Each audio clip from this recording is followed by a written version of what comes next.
창세기 5장에 에녹은 65세에 무두셀라를 낳았고 가정생활했습니다. 그러면서도 하나님과 함께하는 삶을 살았대요. 몇 년? 무두셀라를 낳은 후 300년을 하나님과 동행하며 자녀를 낳았다. 가정생활만 따로 하고 하나님 만나는 사람 따로 하는 게 아니고 가정생활 하면서도 하나님과 함께. 할렐루야. 여러분의 직장생활, 사업, 또 모든 세상 삶을 살아가면서도 함께 할 수 있는 분이 우리 하나님인 줄로 믿습니다. 그가 365세를 향수하였더라. 마치는 그 말씀의 뜻이 이 속에 있는데, 우리 그 누구라도 마칠 때는 죽었더라로 끝나. 죽었더라. 이 죽었다는 소리가 있어요, 없어요? 없어요. 죽지 않고 하나님께서 그 인생을 책임져 주셨다. 어떻게 책임져 주셨느냐? 에녹이 하나님과 동행하더니 하나님이 그를 데려가심으로 세상에 있지 아니하였더라. 하나님이 그를 데려가셨어요. 왜? 너무 기뻐서, 너무 사랑스러워서 이 땅에 그냥 둘 수 없어서 산채로 어디로 데려가셨을까요? 하나님 계신 천국으로. 할렐루야. 엄청난 일이에요. 이건 역사의 최초의 일입니다. 인간이 사람으로 태어나서 살다가 하나님께서 기뻐하셔서 그를 산채로 데려갔다. 최초의 사람이라니까. 두 번째 사람이 있어요. 엘리야라는 사람입니다. 열왕기상 17장에 엘리야라는 사람이 티셉 사람으로 등장하는데, 그가 항상 하나님과 동행한 삶을 살았어요. 그리고 그가 하나님의 말씀을 담대하게 선포했고, 말씀을 선포할 때마다 그 말씀을 이루어 주시는 역사를 날마다 삶 속에 나타나게 하셨어요. 그리고 열왕기하 2장에 보면요, 하나님께서 너무 기쁘셔서 그를 데려가셨다 그럽니다. 열왕기하 2장 9절에 보면요, 엘리야가 엘리사에게 이르되 나를 내게서 취하시기 전에 내가 내게 어떻게 할 것을 구하라. 엘리사가 가로되 당신의 영감이 갑절이나 내게 있기를 구하나이다. 가로되 내가 어려운 일을 구하는도다. 그러나 나를 내게서 취하시는 것을 내가 보면 그 일이 내게 이르려니와 그렇지 않으면 이루지 아니하리라 하고, 엘리야를 따라다니는 제자가 있습니다. 엘리사라는 제자예요. 엘리야를 하나님께서 데려가실 것을 그는 알았어요. 엘리야에게 있는 그 능력을 사모했습니다. 하나님 일을 하고 싶어서. 얼마나 사모했는지 몰라요. 선지자들이 많이 있었어요. 생도들이 많이 있었어요. 근데 다른 사람들은 쳐다만 보고 구경만 했는데, 이 엘리사는 끝까지 따라다니면서 하나님의 일을 해야 되는데 자기 힘으로, 자기 지식으로, 자기 능력으로 할 수 없으니까 엘리야에게 임한 하나님의 능력이 내게 임하여 나도 엘리야처럼 하나님께서 데려가는 그 엘리야를 대신해서 내가 하나님 일을 하고 싶습니다. 하나님과 동행하는 삶을 살기로 합니다. 그런 심정으로 그를 따라다니는 거예요. 그런데 그것은 엘리야가 할 수 있는 일이 아니잖아요. 하나님이 하실 수 있는 일이지 엘리야가 할 수 있는 일이 아니에요. 그래서 엘리야가 그렇게 네가 어려운 일을 구하는도다 그러면서 그 일이 나를 내게서 취하시는 것을 내가 보면, 하나님께서 나를 데리고 올라가는 그 모습을 네 눈으로 보면 그것이 네가 구하는 그 기도대로 네게 이루어질 것이다. 그렇게 말씀해요. 그러면서 지나가는데 두 사람이 행하며 말하더니 호련히 불수레와 불말들이 두 사람을 격하고 엘리야가 회리벼름을 타고 승천하더라. 회리 바람을 타고 엘리야가 승천하더라. 하나님께서 데려갔어요. 회리 바람을 통하여 하나님께서 하늘로 데려가는 역사 두 번째 살아보거든요. 하나님 언제든지 확실한 일을 행하실 때는요, 두 번씩 우리들에게 확정적으로 보여주세요. 바로 나와 여러분도 하나님께서 하나님의 나라로 데려가실 줄로 믿습니다. 왜? 하나님을 믿기만 하면, 하나님과 동행하는 삶을 살기만 하면. 뿐만 아니라 데려가지 않는 사람들도 하나님과 동행하는 사람들이 성경에 수없이 많이 기록되어 있어요. 믿음의 조상으로 하나님께서 아브라함을 부르실 때도 창세기 12장에 그렇게 말씀했죠. 창세기 12장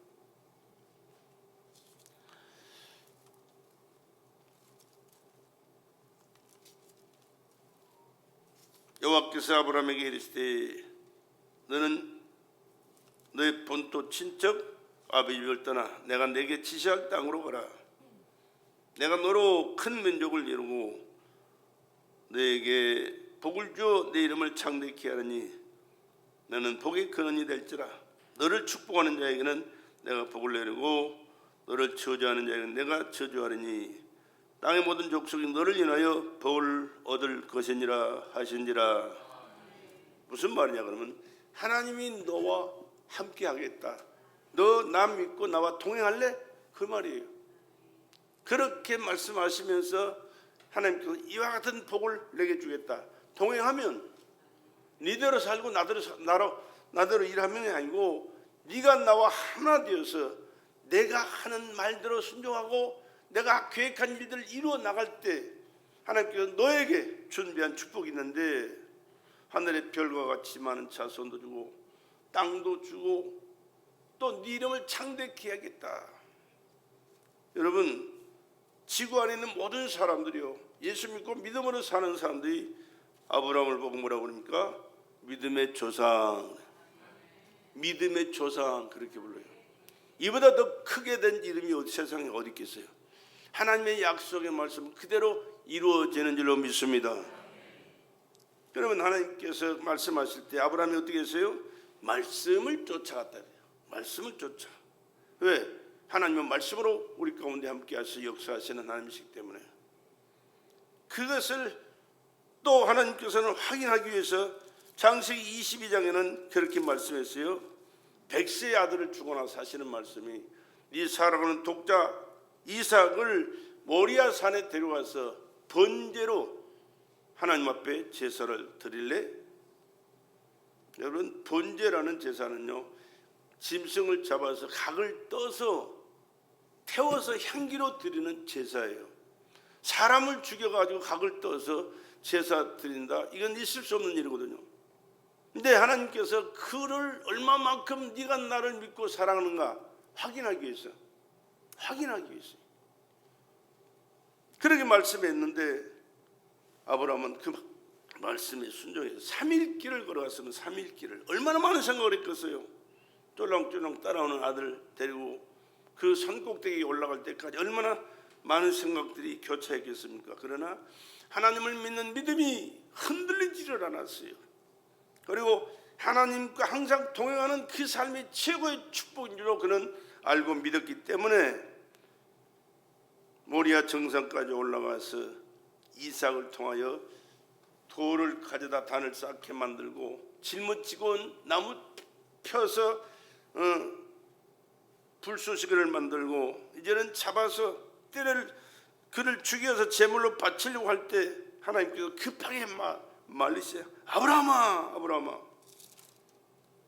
지금 그 아이에게 손대지 마라.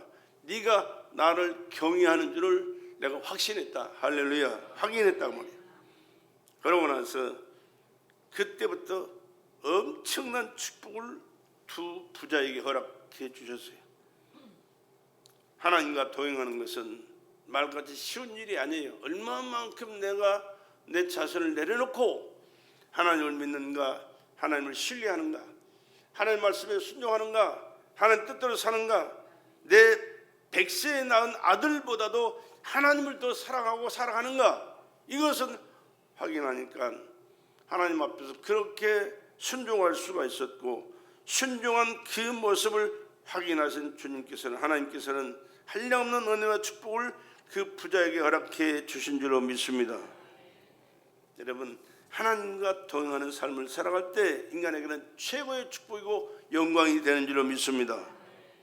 출애굽기에 보면 하나님께서 아브라함에게 약속하신 그 축복이 출애굽에서 이루어지는데, 애굽의 이스라엘 백성들과 번성할 수 있도록 하나님께서 길을 열어주셨어요. 야곱의 아들 요셉을 통해서 그 길이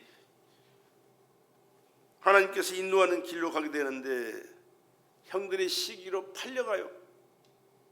여러 번 죽을 그런 과정을 겪었어요. 그럼에도 불구하고 하나님은 그 모든 과정을 통해서 이스라엘 백성들이 번성하도록 역사하셨어요. 그리고 번성한 그들이 고통 가운데 하나님께 부르짖을 때 그 고통당하는 그 모습을 보고, 부르짖는 그 소리를 듣고 하나님께서 아브라함에게 약속하신 그 약속을 깨달으시고 기억하시고 그들을 이끌어내시는데, 모세라는 사람을 통해서 역사하시잖아요. 출애굽기 3장에 보면 하나님께서 그에게 하신 말씀이 있어요. 12절에 하나님이 가라사대 내가 정녕 너와 함께 있으리라. 하나님의 일을 하실 때는 너 해라, 혼자 해라가 아니고 하나님의 말씀에 순종해서 하나님의 일을 진행해 나가는 그에게는 항상 하나님이 함께 하시는 줄로 믿으시기 바랍니다. 내가 정녕 너와 함께 있으리라.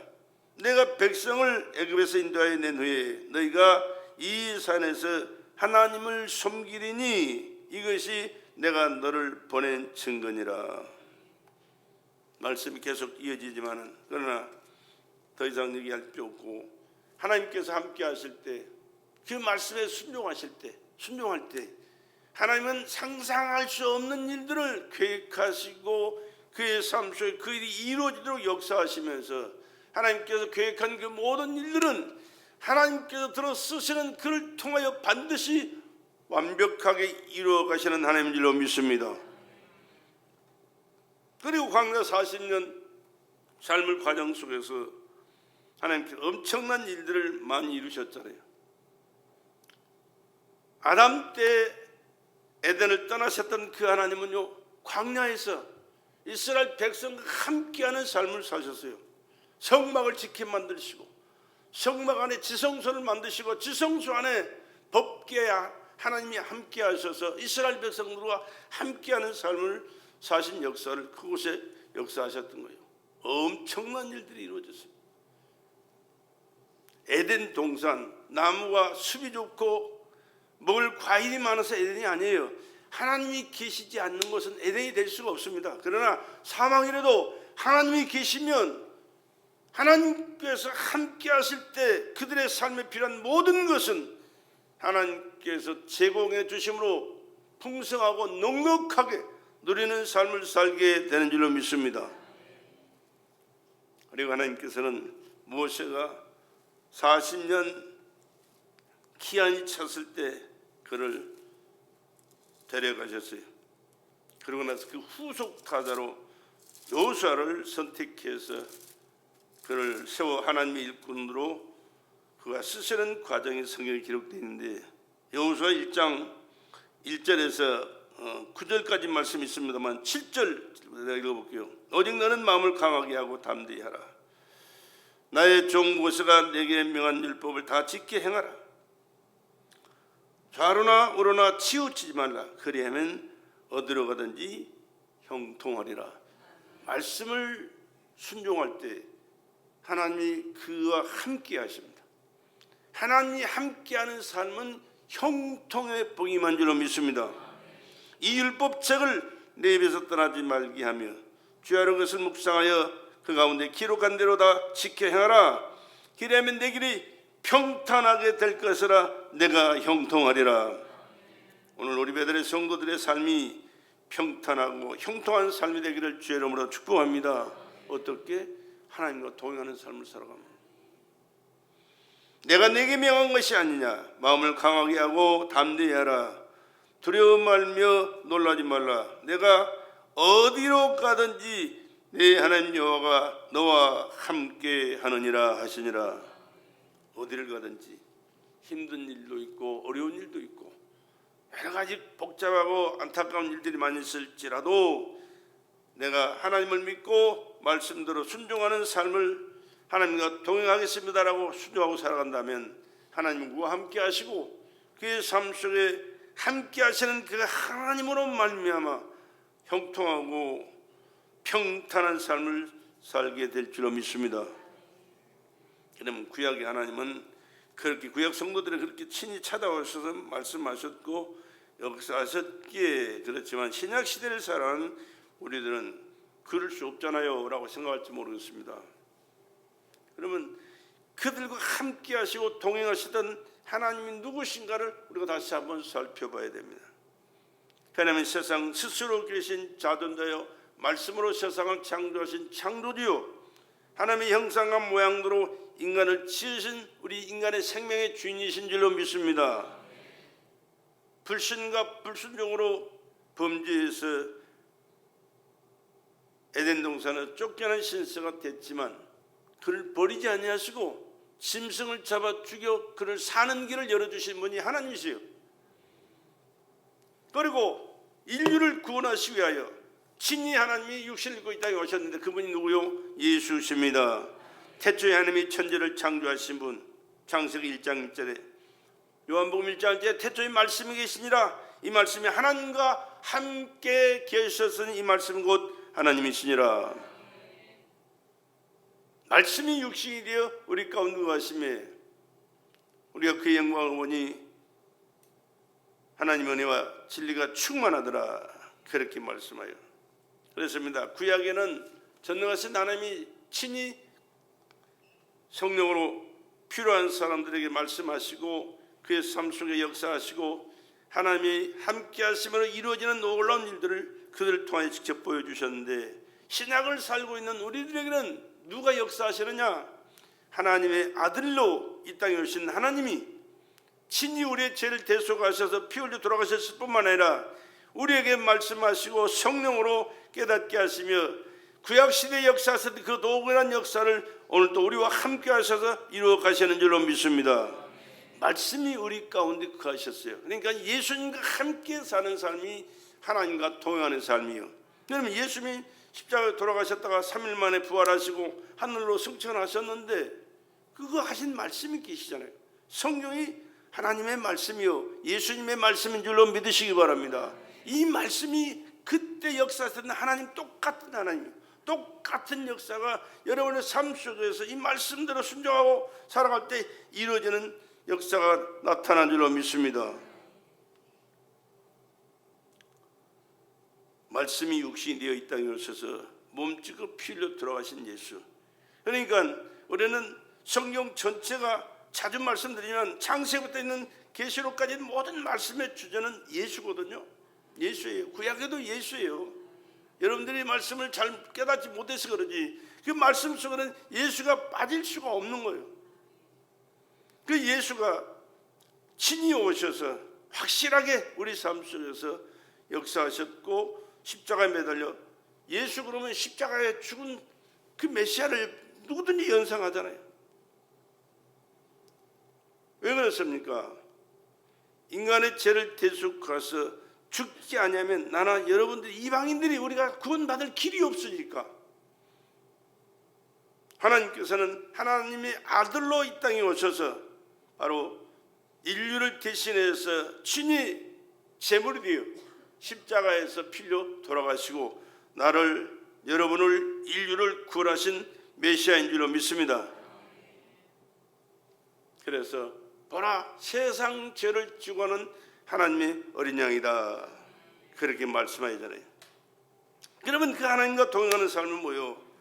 오늘 요한복음 15장에 있는 말씀 그대로입니다. 나는 포도나무요 너희는 가지니 저가 내 안에 내가 저 안에 하나 된 삶을 살아라. 그러면 된다.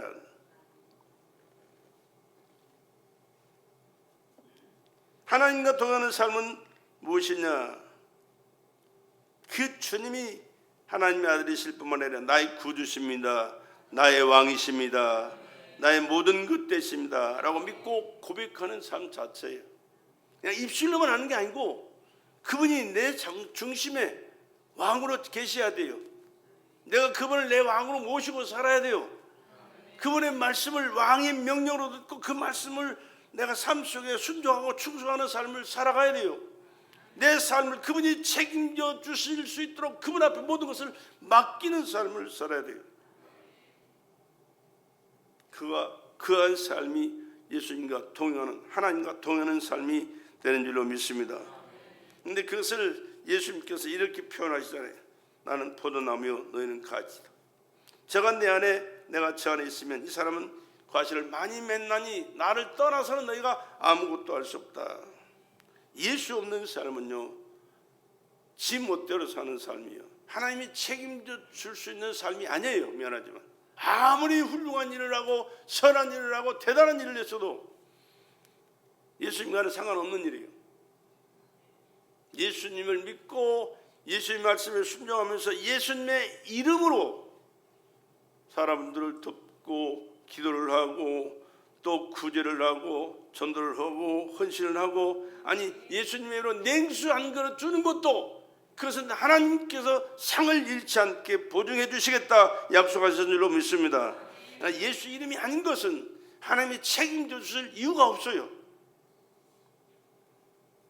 그렇기 때문에 우리는 예수님이 말씀하신 말씀을 늘 마음에 간직하고 주님이 무슨 뜻으로 말씀하셨는가를 생각하면서 주님 뜻이 이루어지도록 말씀에 순종하는 삶을 살아갈 수 있는 저와 여러분 되시기를 주의 이름으로 축원합니다.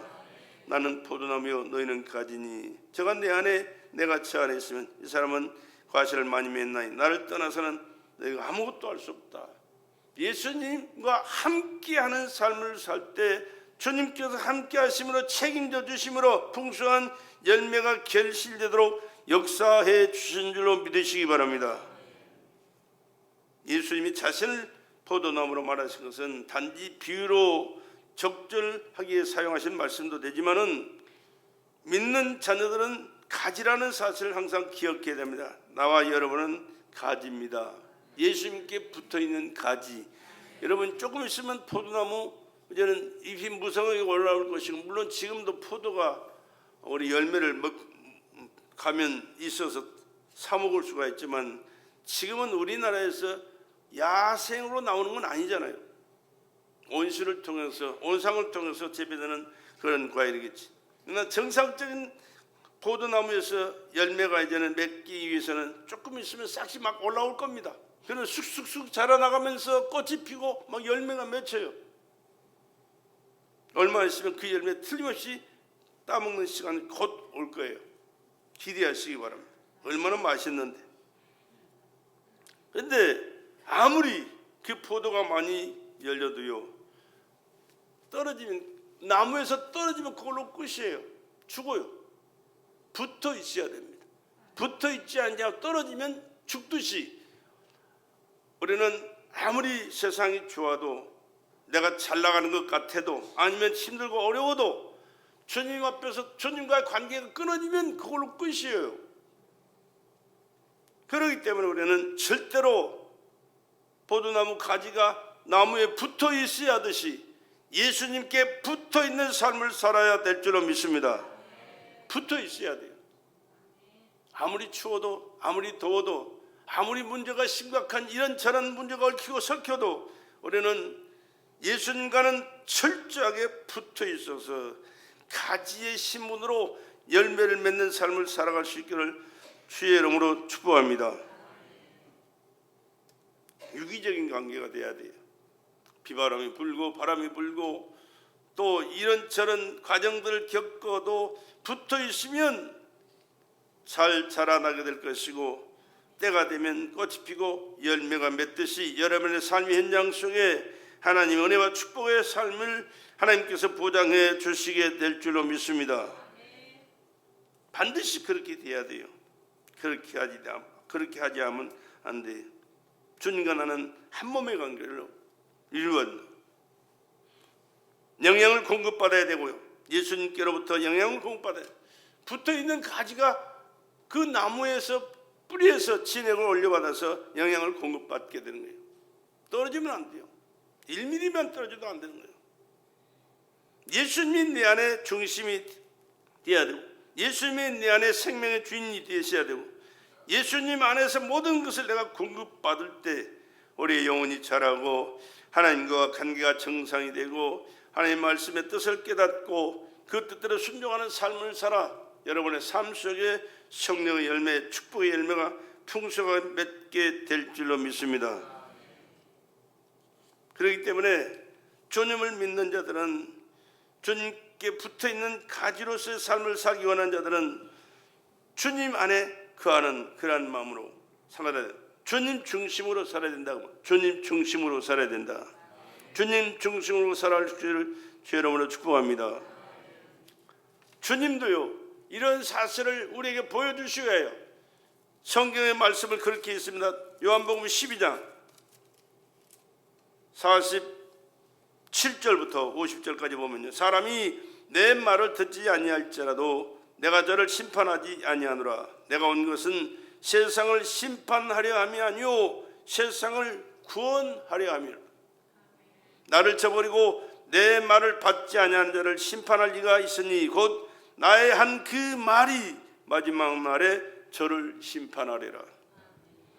내가 내 자유로 말한 것이 아니요, 내가 내 자유로 말한 것이 아니요. 하나님은 예수님은 하나님의 아들로 이 땅에 오셨지만 무슨 일이든지 그는 할 수 있어요. 무슨 말씀이든지 할 수 있어요. 무슨 어떤 일도 행할 수 있어요. 그러나 자기 힘으로 한 것이 하나도 없어요. 말씀 한마디도 그냥 하지 않았어요.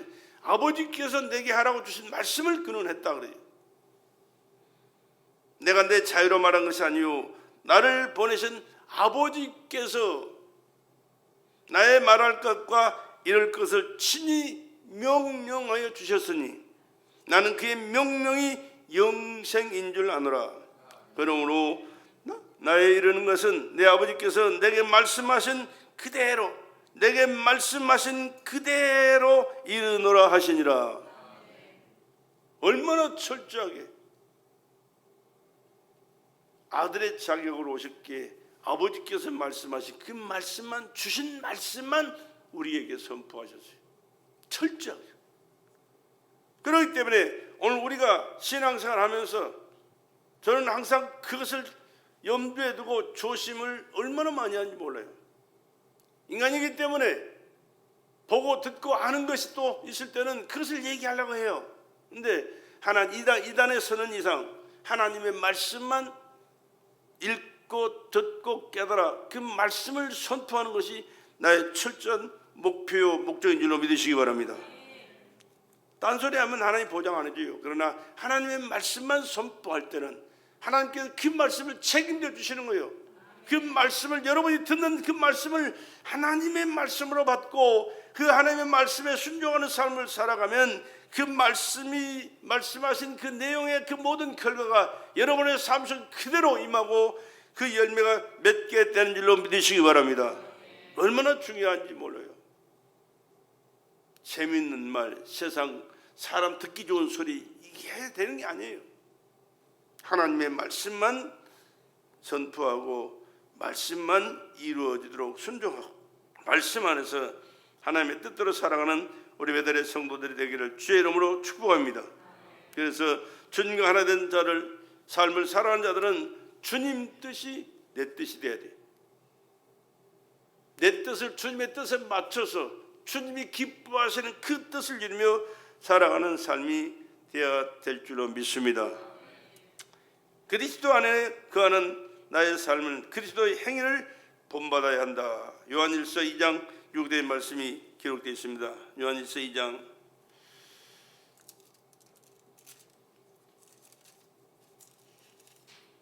저 안에 거한다 하는 자는 그의 행하시는 대로 자기도 행할지니라. 저 안에 예수 안에 거한다 하는 자는 예수의 행하시는 대로 자기도 행할지니라. 성경의 말씀이 얼마나 정확무한 하나님의 말씀인지 몰라요. 점 하나 찍는 것도 뜻이 달라지거든요. 핵 하나 긋는 것도 뜻이 달라져요. 그렇기 때문에 점 찍고 핵을 긋는 것, 그 뜻까지도 우리는 내가 해석하고 내가 좋을 대로, 내가 편리할 대로 살아가는 게 되는 게 아니고, 그 깨닫는 그 말씀대로, 그 의미대로 순종하면서 살아가야 하나님이 기뻐하시는 하나님의 사람으로 하나님께서 보장하시게 될 줄로 믿습니다. 그래서 예수님께서 행하시는 삶을 우리가 살아가야 되는 거예요. 하나님 행동하는 삶은 안 비춰도 내가 잘 알거든. 그 말씀도 지우지 말고 그대로 내가 넘길 때까지 놔둬야 그 말씀은.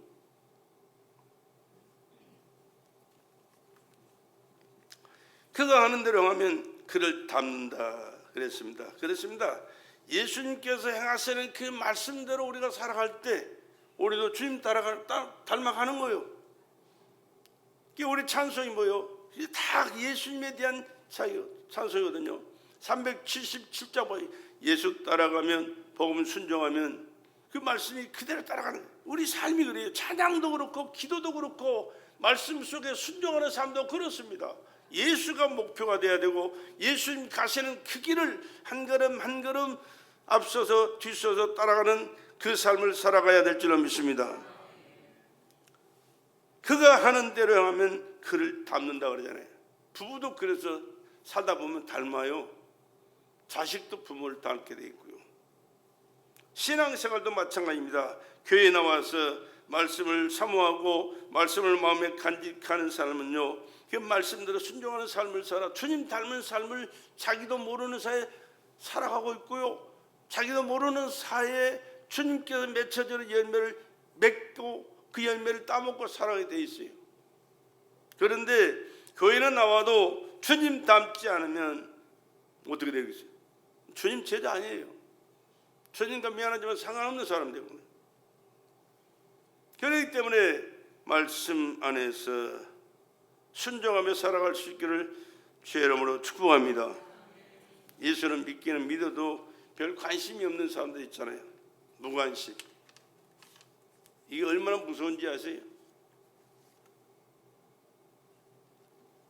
말씀에 대한 무관심, 교회에 대한 무관심, 목사나 성도에 대한 무관심. 이건 미안하지만 하나님 앞에 책임 받고 살아갈 수 있는 그런 자세가 아니에요. 그리스도 안에 거하려면 그리스도의 계명을 지켜라. 요한일서 3장 24절에 그의 계명들을 지키는 자는 주 안에 거하고 주는 저 안에 거하나니 우리에게 주신 성령으로 말미암아 그가 우리 안에 거하시는 주를 우리가 아느니라 그랬습니다. 저 안에 거한다는 자는 그의 행하시는 대로 자기도 행할지니라. 3장 24절 그의 계명들을 지키는 자는 주 안에 거하고, 이제는 바꾸지도 않아 버리네.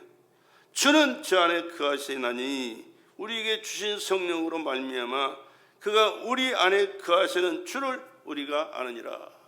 그렇게 말씀합니다. 주님 말씀하셨고 주님 행하셨으면 우리도 그 말씀을 듣고 주님 가신 그 길대로 행하는 삶을 살아야 되는지, 얼마나 자존심이 좋고 자기가 잘나고 똑똑한지 끔찍도 않는 사람들이 있거든요. 아니, 그건 아니에요. 미안하지만 나를 내려놓고 주님이 나의 주인 되시고 그의 말씀이 절대의 말씀으로 명령으로 받고 순종할 때 그분이 함께 하시고 책임져 주시는 삶을 살게 되는 것이죠.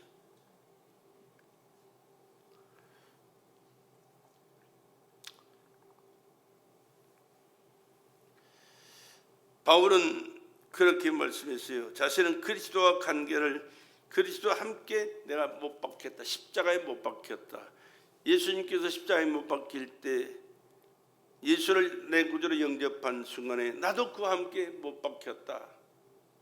그리고 예수 죽을 때 나도 죽었다. 인간 내가 죽었다. 그리고 나서 예수가 살아날 때 예수로 내가 다시 살아났다. 나는 없고 예수만 있는 거예요. 할렐루야.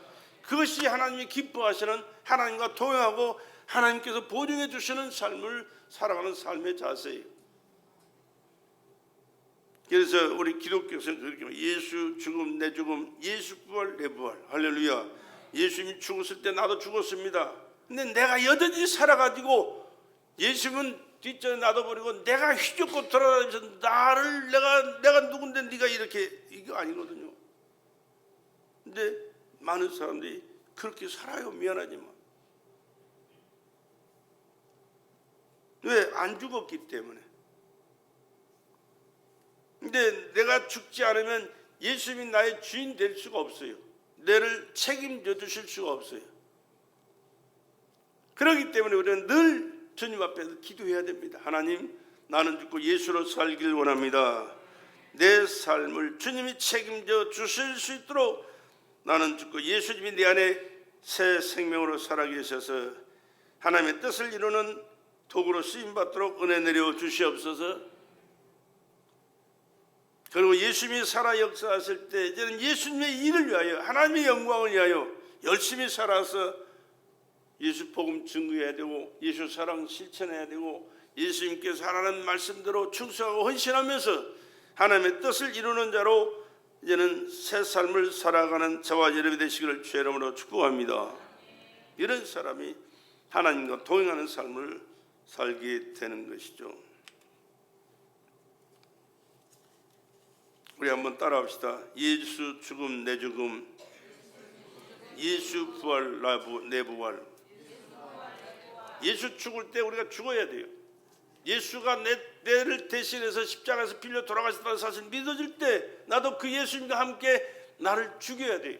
그걸 예수 부활하신 그 사건을 내가 믿을 때 이제는 예수로 살아서 나는 상관없이 예수님이 기뻐하시는 하나님의 말씀과 하나님의 뜻을 이루는 자로 내가 다시 살아서 새 삶을 예수와 함께 살아야 돼.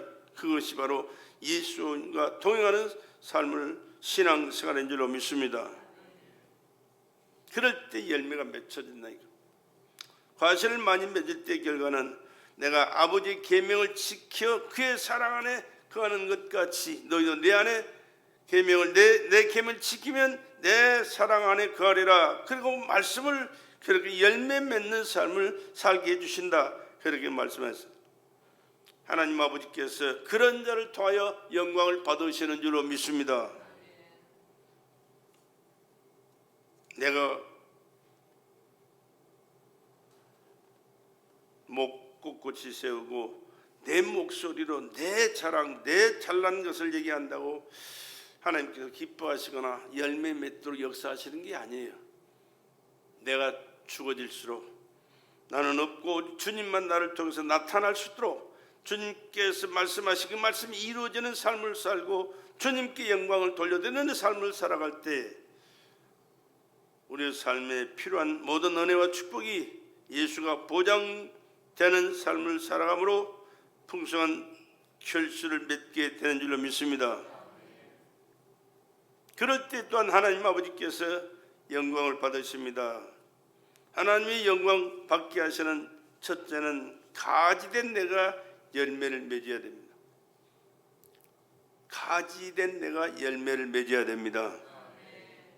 우리는 열매가 가지가 여러 가지 많이 있어요. 많이 있을 수 있습니다. 그런데 나는 열매를 못 맺으면서 야, 너 열매 좀 맺어봐라. 너 열매를 맺어봐라.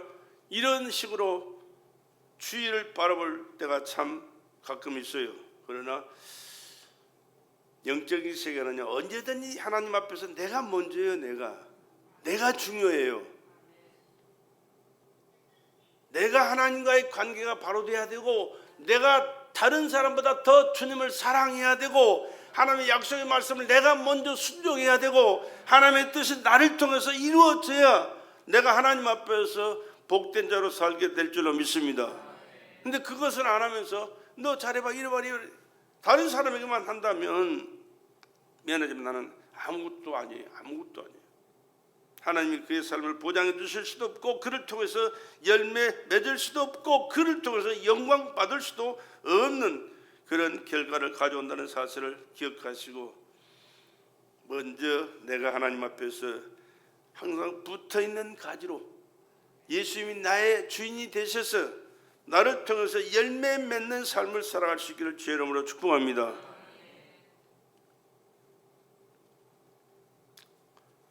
왜 그게 열매가 맺혀야 중요하냐 그러면 하나님은 농부라고 그렇게 자신을 표현하셨거든요. 농부의 기대가 뭡니까? 많이 심는 겁니까?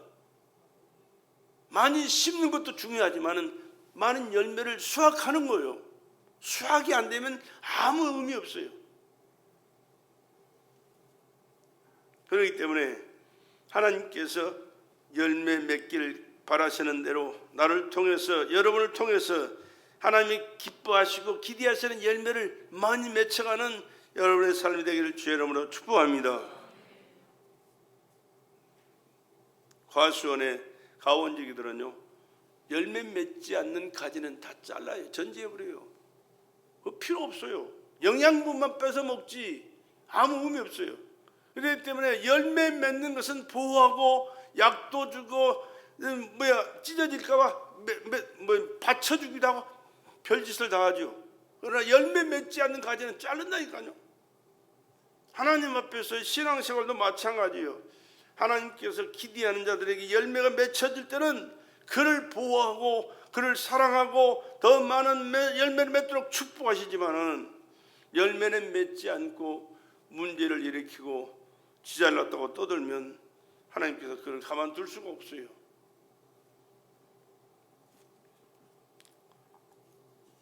열매를 많이 맺을 때 또 하나님께서 하시는 말씀이에요. 너는 내 제자가 된다 그러겠습니다.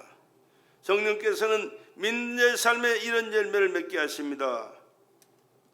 갈라디아서 5장 22절로 23절에 오직 성령의 열매는 사랑과 희락과 화평과 오래 참과 자비와 양성과 충성과 온유와 절제니 이 같은 것을 금지할 법이 없다. 금지할 수가 없어요. 법으로. 그 어떤 것도 성령 충만하면 이건 반드시 맺혀지는 결과입니다. 여러분의 삶 현장 속에 나의 삶 속에 이 성령의 열매가 매일같이 열려지기를 주의 이름으로 축복합니다. 열매 맺히면 좋고 안 맺혀도 할 수 없지. 그렇게 생각하시면 안 돼요. 맺혀야 돼요. 왜? 하나님께서 명령하셨기 때문에 열매 맺도록 성령께서 우리의 삶 속에 역사하시기 때문에 그렇기 때문에 성령 충만하면 이 맺혀지는 열매가 어떻게 맺혀지는지 아십니까? 자기 자신의 내적인 열매는요, 사랑과 희락과 화평의 열매가 맺혀져야 돼요. 대인관계에서 맺혀지는 열매는요, 인내와 자비와 양선의 열매가 맺혀져야 돼요. 그리고 하나님과 관계에서 맺혀지는 열매는 충성과 온유와 절제의 열매가 맺혀져야 돼요. 반드시 이런 과정을 통해서 이런 열매가 맺혀져야 성령께서 우리를 통하여 맺게 하신 열매가 맺혀지고 있다는 사실을 보증할 수 있는 겁니다.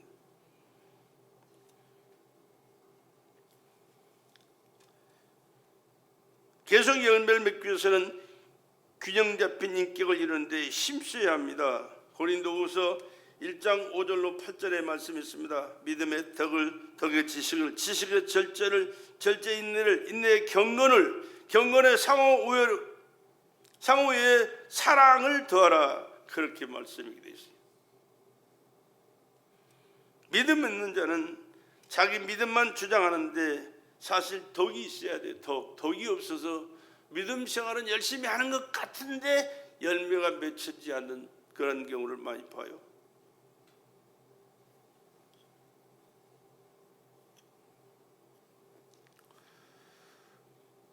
또한 균형 잡혀 조화를 이루어야 됩니다. 지식만 주장하면 열매는 맺히지 않아요.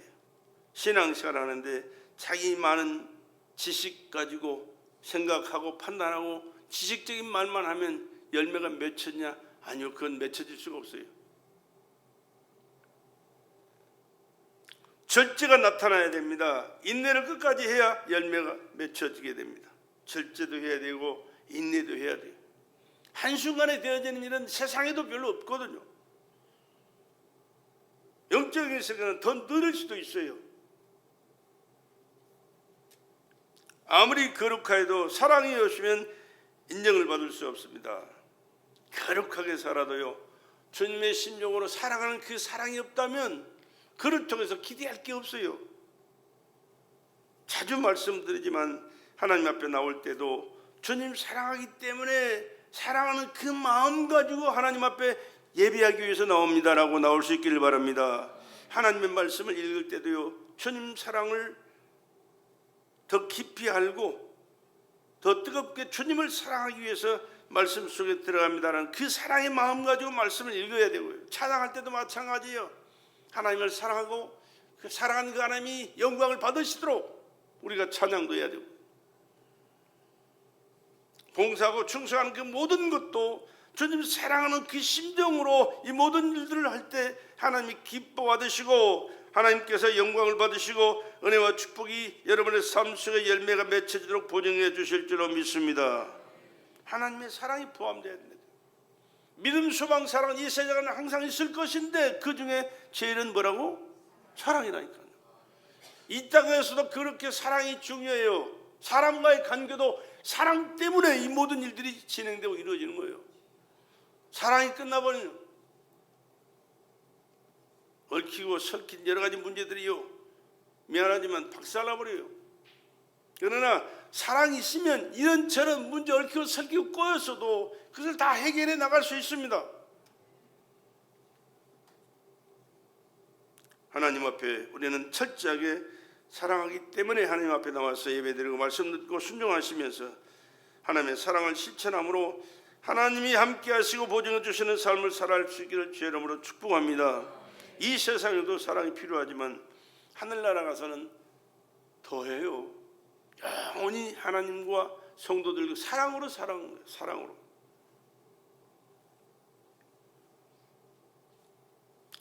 또 예수님은 자기를 따르는 자에게 사람을 낚는 어부가 되라 그렇게 말씀했습니다. 사람을 낚는 어부. 마태복음 4장 19절에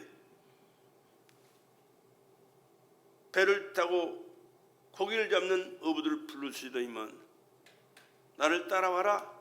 나와 동행하는 삶을 살자. 그럼 너는 사람을 낚아서 구원시키는 어부가 되라. 고기를 낚아서 먹고 사는 그러지 말고 차원 있는 영혼을 구원하여 하나님의 나라에서 함께 살아갈 영광스러운 하나님의 일꾼으로 살아가자 그렇게 말씀하시거든요. 그 말씀을 듣고 베드로와 제자들이 어부들이 많이 있었는데 따랐잖아요. 그리고 하시는 말씀이 나를 떠나서 너희가 아무것도 할 수 없다. 그리스도의 중심으로 살지 않으면 아무것도 주님이 원하시는 것을 할 수 없다고 말해요. 내 원하는 것은 할 수 있을지 몰라요. 그러나 주님이 원하시는 것은 주님 떠나서는 아무것도 할 수 없어요. 고린도 후서 3장 4절 5절에 나의 말로 내가 무슨 일을 하든지 그것은 하나님에게서 난 것이니 나의 만족은 오직 하나님에서 온다라고 그 말씀이 기록되어 있어요. 내가 하고 있는 모든 것은 그리스도로 말미암아 되는 것이기에 더욱 주님을 의지하고 열매 맺는 것을 주님께서 맺게 해주신 것이라고 인정하고 고백하며 살 것을 우리에게 말씀하셔요. 그래서 우리는 더욱 주님을 의지해야 될 줄로 믿습니다. 그러므로 더욱 주님을 의지하는 나와 여러분 되시기를 주의 이름으로 축복합니다. 가지가 열매를 맺은 후에 이제 나무가 필요 없다고 나무 떠나면 그 가지가 열매 맺혀서 그대로 있겠어요? 죽어요. 아무리 열매를 많이 맺고 훌륭한 것 같아도 나무에서 떨어지는 그 순간 그 가지는 죽어요. 그 열매도 죽어요. 그런데 많은 그리스도인들이 주님 안에서 열매 맺고 잘 돼가지고 사람들이 칭찬하면 주님 떠나는 사람들이 얼마나 많은지 아세요?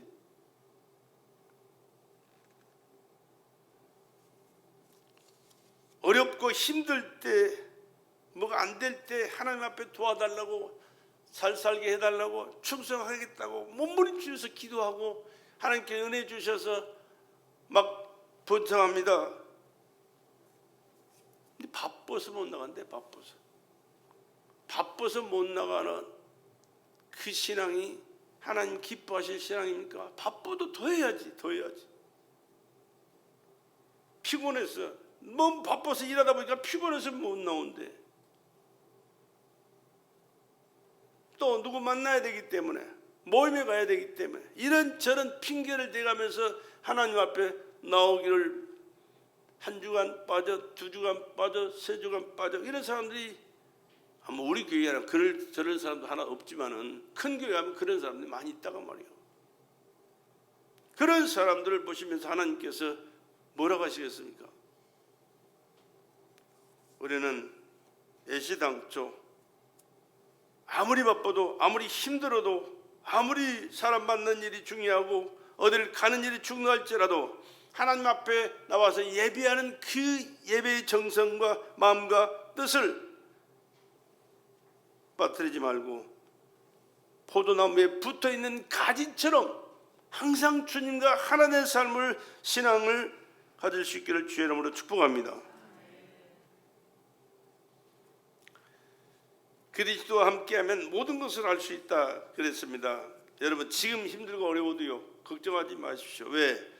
주님이 함께 하시고 주님이 내 삶을 책임져 주시도록 내가 주님께 모든 것을 맡기고 주님께 붙어있는 가지 역할만 바로 한다면 내 안에 계신 주님께서 모든 것을 할 수 있는 능력자여 권세자이기 때문에 여러분의 삶을 반드시 책임져 주시게 될 줄로 믿습니다.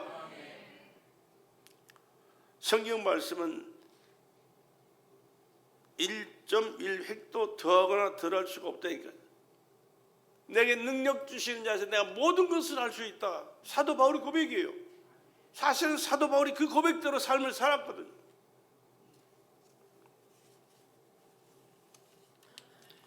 바울은 하나님의 은혜로 말미암아 더 많은 수고를 했는데 나의 나된 것은, 더 많이 수고한 것은 사실 주님이 나를 통해서 하셨다 그랬습니다. 내가 했다라고 한 게 아니고 주님이 나를 통해서 하셨기에 주님이 하셨습니다. 그러므로 성공할수록 더욱 주님을 의지하는 삶을 살아가야 될 줄로 믿습니다. 축복을 받았으면 또한 주님을 위해서 우리가 드리고 일할 수 있어야 돼요. 주님이 무엇을 원하시는가, 나를 통해서 무엇을 하시길 원하셔서 나에게 성공할 수 있도록 또 물질을 주시고 또한 명예를 주시고 권세를 주셔서 일할 수 있는 기회를 주셨는가를 생각하시면서 주님이 영광 받으시는, 주님이 우리를 통하여 이루시고자 원하신 그 일들을 하나하나 이루어가는 데 쓰임받는 우리 모두가 되기를 주의 이름으로 축복합니다. 그리스도 안에서 거하지 못하도록 방해하는 것들이 있거든요. 그것만 우리가 간단하게 살펴보고 마치도록 하겠습니다. 그리스도 안에서 신앙생활을 더 열심히 잘 해야 되는데 그렇게 할 수 없도록 가로막는 것 중에 하나가 물질이에요. 물질이 없어서 못하는 사람도 있고, 물질이 하나님 풍요로워서 못하는 사람도 있어요. 나는 없어도 더욱더 주님 앞에 매달려 기도하고 주님 뜻대로 살아야 되고, 아멘. 주님께서 풍성하게 부어주시면 그것 가지고 더 열심히 더 많은 일들을 하고 더 기뻐하시는 하나님의 일을 이루게 하여 더 열심히 충성해야 될 줄로 믿습니다.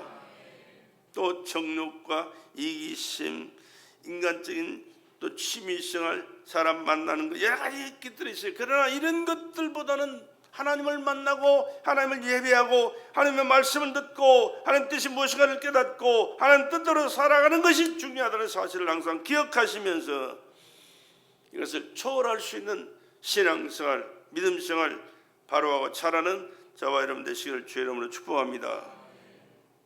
그렇기 때문에 우리는 하나님 앞에 예배의 성공자가 되자라고 말씀했는데 예배의 성공이 그렇게 중요한 겁니다.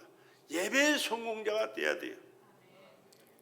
다른 것으로 열심히 충성하는 것도 물론 좋겠지만 예배자로서의 성공자가 됐을 때 다른 것도 잘 컨트롤하면서 잘해 나갈 수가 있어요. 여러분, 예수님을 잘 섬겼던 두 자매 여러분 아시죠? 마리아 마르다. 예수님은 그들을 얼마나 사랑했는지 몰라요. 그들에게 많은 은혜를 베풀어 주셨습니다. 죽었던 나사로를 살려서 그 함께 살게 해주셨고요.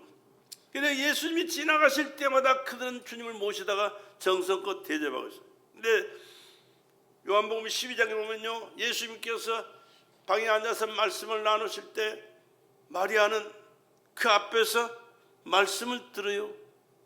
근데 마르다는 부엌에 가서 열심히 일했어요. 그런데 그들이 하는 내면을 보면요, 마르다는 불평해요. 예수님, 마리아 좀 내보내서 나와 함께 주님 잡수실 요리를 함께 준비하도록 좀 내보내 주세요. 그런데 마리아는 하나님의 말씀, 예수님의 말씀을 사모하고 들어요. 하나님 앞에 예배의 중요성을 그는 알았다고 말입니다. 그런데 예수님께서 마르다가 불평하는 그 소리를 듣고, 야, 한 가지만 하든지 두 가지만 하든지 차라리 하나님의 말씀을 듣는 것이 더 좋은데 마리아는 이 좋은 편을 택했다. 너도 그렇게 복잡하게 살지 말고 힘들게 살지 말고 하나님이 기뻐하시는 것이 무엇인가를 깨닫고 하나님이 기뻐하시는 그 뜻대로 예배자로, 말씀 듣는 자로, 하나님의 뜻대로 사는 삶을 살아라, 그렇게 말씀하잖아요. 이런 저런 것 복잡하게 생각하지 마시고 하나님 앞에 오늘 예배자로서의 삶을 성공하며 살아갈 수 있기를 주의 이름으로 축복합니다. 하나님 앞에서 예배자로 내가 바로 세워지면 하나님께서 우리의 삶을 책임져 주신다니까요. 기뻐하신다니까요. 하나님 동행하는 삶을 살자고 하나님께서 역사하신다니까요. 그러한 삶을 살아갈 때 하나님께서는 영광을 받으실 것이고 여러분의 삶의 현장 속은 하나님의 책임져 주심으로 영혼이 잘되고 범사가 잘되고 강건하여 영육간의 이 모든 복을 누리며 하나님께 영광 돌리는 삶을 살게 될 줄로 믿습니다. 그러한 삶을 살아갈 수 있는 베들의 성도들이 되기를, 그래서 하나님과 동행하는 삶을 사시기를 주의 이름으로 축복합니다.